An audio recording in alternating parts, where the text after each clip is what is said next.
Om. Gayatri Mahamantra with your back straight. Om Bhur Bhuva Swaha Tatsaviturvarenyam Bhargo Devasya Dhimahi Dhiyo Yona Prachodayat. Invocation of the Divine Master Adi Guru Muni Vedvyas. Om Guru Brahma Guru Vishnu Guru Deva Maheshwara Guru Deva Sakshat Parabrahma Tasmai Shri Guruve Namaha Akhand Mandalakaram Vyaptam Yena Characharam Tatpadam Darshitam Yena Tasmai Shri Guruve Namaha Om Shri Guruve Namaha Vyasrupena Avahayami Sthapyami Dhyayami Pujyami Tato Namaskaram Karomi. Shrimed Bhagavad Gita, chapter number 9, verse number 20. Trividyaha Mam Somapaha Putapapaha Yagyahi Ishtava Swargatim Prarthayante Te Punyam Asadya Surendralokam Ashnanti Divyana Divi Deva Bhogan. The understanding that we draw from this particular verse in the light of the connotations as understood by this teacher. The Vedic wisdom has two parts, two important portions or parts, whatever we may like to term it as.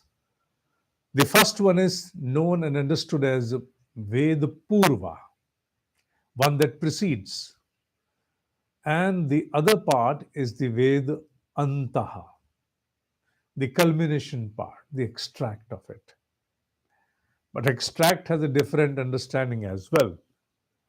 Now, Ved Purva, it talks about this mortal plane, the seeking of a human upon this mortal plane, in order to fructify and cherish several aspirations on this mortal plane in this life, in the form of food, shelter, clothing, amenities, and there is no list.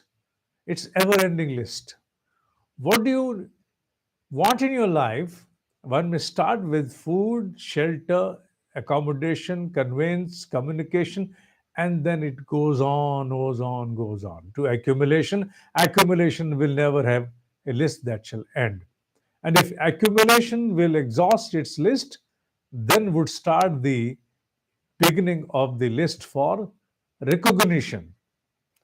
Where all and in what all forms do you want to be recognized? So it's an ever-ending list. Whatever you need from this life on this model plane, how to achieve that, what are the different procedures available, that part is termed as Ved Purva, wherein you find the rituals that enable you propitiate different powers, celestial powers, powers of the nature, so that they manifest themselves upon the seeker. In fact, yes, the procedures are stringent to be followed. You cannot observe any laxity into them, otherwise, nothing will come as an outcome. And here in this particular verse, it is a mention about such a procedure. A procedure not in detail, but merely indicated. Indicated that if you are aware about the wisdom of the three predominant Vedas, Vedas are four. Yes, they are four, there's no doubt about that. But predominantly they are three, and one is an outcome of the third one, namely Rik, Yaju, and Sam. Atharva is an outcome of the third one. Now comes the point that if the Vedic wisdom is for three Vedas in number, one who knows about the Vedic wisdom and also offers as oblations through yagna. What? Soma. Now, som is a very technical term. It also means a herb, a medicinal herb, which has magical properties. It also means many more other aspects according to the Sanskrit dictionary. But we accept the medicinal herb with the magical properties because here we are talking about the yagya, which is the sacrificial fire, in order to offer it as an oblation. So, one who knows the Vedic wisdom, one who is offering the soma as an oblation, shall get purified, and as an outcome of the purification and the propitiation of the Lord, will be blessed with a lot of credit points known as punya, lot of abundant in abundance, a heavy bank balance like high net worth individual. You become a high net worth individual in the parlance of the punya, the credit points, the blissfulness, and then you can encash that for what? Generally, the humans, they have a seeking on this planet. When they have a seeking on this planet about different kinds of aspirations, desires, so what do? If you're asked about in your life as a boon, as an offering, as a boon, what more do you want? For example, let's undergo a small hallucination to approximate the understanding of this particular verse. What do you want of this life, out of this life, as an outcome? Here you are affront a celestial being who wants to shower upon you a boon. Ask for anything, and thee shall be given that. So, what are you going to seek? If you are not blessed with that understanding to seek emancipation, you will always like to seek something which you have been falling short on this planet. Well, I never had a big house. I wanted a palatial bungalow. I was aspiring to have my own private jet, a private yacht. I was aspiring to have my own independent island. I was aspiring to have my own skyscraper. And you go on, go on, go on. So, where does this all come from? All of this comes from what all you have so far interacted in your life with wide eyes open outside. So, you have noticed people having yacht, you have noticed people having jet planes, they're having their own independent island. So, gathering all inputs from the world outside, you again then propose, you may propose to that celestial being, bless me with the boon to have all of this. Now, here in this particular verse, it says, it conveys, in a way, all that is an impossibility for a being on this mortal plane and is made available to the celestial beings in the heavens. In the heaven, also, a special name has been given here as Surendra Loka, the abode of Indra. At the abode of Indra, you will find such pleasures for which the pleasures on this planet stand nowhere. Your constrained intellect cannot envisage into itself all that is available there. So, when you cannot imagine about it, there is no fun of going on running on the windmill just in order to go on weaving the fabric that maybe this I'll get or that I'll be able to get. Maybe in abundance, I'll get something which equates to this mortal plane. No, it is something beyond. Beyond imagination is the right word to end up this particular spread that we have created as an hallucination. So, how will get that? Now, there is a question which is hidden between. What is the question which is hidden? Yeah, reading between the lines, there is a question. And the question shall be answered in the verse to follow, although we shall be able to study that verse in the next class, but yet that there is a purpose behind introducing its slight ethos over here. What is that? You are seeking a blessed blessing in the form of a boon from a celestial being as an outcome of all good deeds that you have accomplished on this mortal plane, in turn to encash your boon, your punya points, your credit points. And in turn, you get the heavenly abode, where all that is available, which is beyond your imagination. Okay, good. How much time would I be able to spend there? For example, if the quantum of your, all that is in proportion to the quantum of your credit points as the boon, yet if going by a wandering imagination without any bounds, you are given the blank check of time, of age. You fill it and sign it, that will be cashed. And I fill up with 10,000 years. Okay, now I have a time slot for 10,000 years in that unimaginable, luxurious abode of that celestial plane. 10,000 years. The human age is almost today not able to touch 100. There I'll be getting assured, ensured with all commitments, 10,000 years. Question is, what after that? What? What after that? What after that? Yes, of course, the charging will exhaust, the credit note will expire, then you are back to the square one. And which is that square one? Square one is right at the point where you are be seated at this moment. You mean this mortal plane? Of course, yes. Now, this was the interaction which transpired between the god of death, Yamacharya, and Nachiketa, one who is very sure about what it is seeking.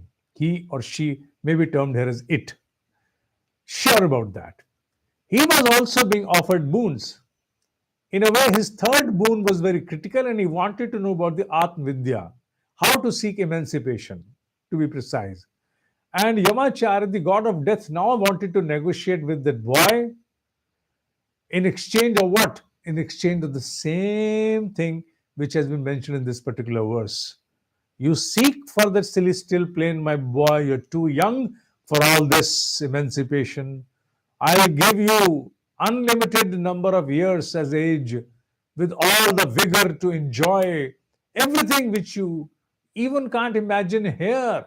You can't imagine that here. I'll bless you with that. Come on, take that and have a lot of joy.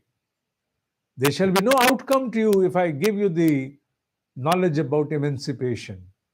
But the boy sticks to his boon. He says, no, if at all I have to be back to the square one, even after 10,000 years, or whatever the number may be, it means that the ultimate initiation towards emancipation has to begin here and not from there. There it is merely going to be a self deception to my own self. I'll be deceiving myself. Again, for that number of years, rather, I would be delaying my emancipation for another 10,000 years. So, why to delay? If the final exit is right from this particular mortal plane, then let it begin now. Why to rope in, why to bring in unnecessary delay for 10,000 years when all these pleasures, if I go on gratifying all these pleasures, what is the ultimate outcome? 0 oblique 0 equal to 0. So if it's all 0, then why don't I aspire to become a hero right from here? Let me begin. Now, this is an understanding which the Upanishads convey because Upanishad is quite blunt in that, whereas Shrimed Bhagavad Gita has a beatitude to introduce the subject of moksha in a gradual manner, not all of a sudden. Because it very well knows that people, the being at a mortal plane, would always yearn and seek to gratify desires which are there around him or her on this plane. So, talking about the emancipation may not mean much, may not sense much to this being on the mortal plane. So, let us introduce first the heavens, which promise the pleasures of a higher scale, unimaginable one, for a prolonged period of time. And then, when one is exhausted there, then the subject of emancipation can be introduced. Gita is taking this seeker gradually. No doubt, the objective remains the one. Atmanu Mokshat. But the mannerism differ. In Upanishad, there is a direct plunge towards emancipation, whereas here there is an introduction of the heavens and then again coming back and then starting again once from here onwards. So Gita also acts as a facilitator which matures, renders maturity to the seeker to grow, evolve, gratify, and then move towards the final plunge. So this particular verse talks about a ritual to a knower, one who knows what is Vedic wisdom, yet engaged into rituals. And through the ritualistic offering, one seeks. It mentions here the Ishtva Swargatim Prarthayante. One prays to have the abode of heavens. And if rightfully the ritual has been performed, the Lord has been propitiated, then of course one shall be blessed with a stay in the abode of Indra, that is the heavens, that celestial plane. And you will stay there and then cherish all those divinely pleasures there. The verse stops to go beyond because the furtherance will be in the next verse to follow. But today, while introducing this verse, it was felt at my end that why not to also furnish you with slight reading between the lines, that it talks about seeking pleasures at a different celestial abode, because on the mortal plane nothing is complete. Everything comes with an inherent defect. So, with the everything coming with inherent defect, there are bounds to be certain yearnings which will be there even in the residual form. They were there even within whom the most exalted ones like Lahadi Mahashaji, even in him he had a deep aspiration, who wanted to have a palace made out of gold, and that of his desire was exhausted by Mahavtar Babaji through a sort of a hallucination which was more live to experience and exhaust, come out of it. Whereas here, the mentions only conveys that as an outcome of your oblations, ritualistic oblation, you will be blessed by the heavens in order to cherish those divinely pleasures unavailable, unimaginable by the humans on this mortal plane. But what after that? That has been now introduced to you as an indicator. More shall come to it in the next verse, in the next class, where we shall take up the next verse and conclude the understanding. But this the concluding aspect of the understanding will not merely stop to this end, that ultimately the plunge will be from here. But beside that, introducing to you the discrimination between Nitya and Anitya. Now, what is Nitya and Anitya? Nitya means something that has to stay forever. And what is that? Consciousness alone. Nothing except consciousness is there which will stay forever, which is there for infinity, shall remain for infinity. Rest all is transient, will end. Even the heavenly abodes, those celestial planes, they do not have a permanent existence. They are also in transition. When there shall be the pralaya avastha, the entire creation will then go back to its origin. Where shall the heavens reside? Even the heavens will have to follow the suit. They cannot make themselves immune from that propel. They will have to go into that sway. So this introduces to us in a way the discriminating line between something which is there for eternity, that is consciousness, and rest all which is merely a projection, a transient outcome which is not going to stay.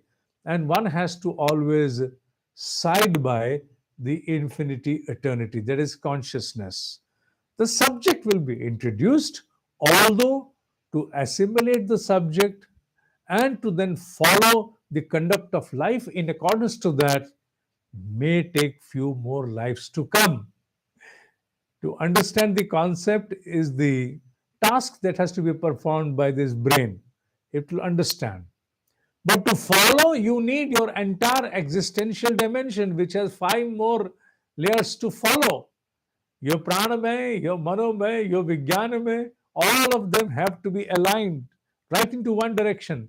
Will that have will that happen in one life?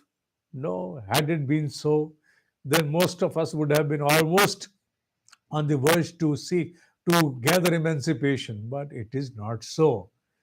We may understand, we may accept, we may observe the fact, the distinguishing line between the eternity, infinity, that is consciousness, and rest all. But yet, to dedicate the entire life upon that understanding is not that easy. Not that easy. It takes lives together to ultimately arrive that point where the last life will only be spent either in the form of a renunciant, not necessarily in the garb of a renunciant, but in the form of a renunciant where you detached and distanced and dispassionate from all holdings, you merely strive further single mindedly, one pointedly for what? Seeking moksha, moksha, and moksha. More to come in the next class, which shall be a continuation to what we have deliberated today, and the journey will move ahead likewise. Now, for today, ओम ही सत्य है, ओम ही सत्य है, ओम ही सत्य है.